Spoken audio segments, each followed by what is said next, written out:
રાજ્યના કૃષિ મંત્રીના તાજેતરના નિવેદન પર કિસાન કોંગ્રેસના ચેરમેન પાલભાઈ આંબલિયાએ તીખી પ્રતિક્રિયા નોંધાવી। તેમણે કહ્યું કે કૃષિ મંત્રી કોઈપણ પૃષ્ઠભૂમિનું અધ્યયન કર્યા વિના નિવેદન આપે છે, જે હાસ્યાસ્પદ છે।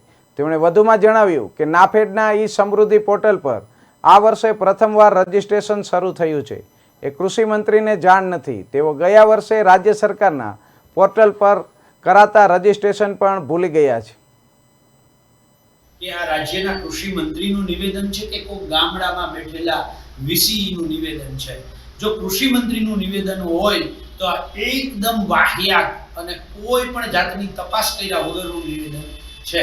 કારણ કે રાજ્યના કૃષિ મંત્રી શ્રીને ખબર હોવી જોઈએ, જ્યારે ટેકાના ભાવનું રજીસ્ટ્રેશન ચાલુ કરે એની પહેલા એને ખબર હોવી જોઈએ કે ગુજરાતમાં કેટલા ગામ છે, કયા વિસ્તારની અંદર મગફળી, કયા વિસ્તારમાં સોયાબીન, કયા વિસ્તારમાં મગ, અડદનું રજીસ્ટ્રેશન થવાનું છે।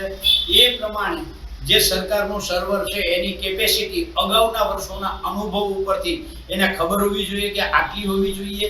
આ જ સર્વર છે, આ જ વીસીઓ છે, આ જ ખેડૂતો છે, તો ગયા વર્ષે કેમ સર્વર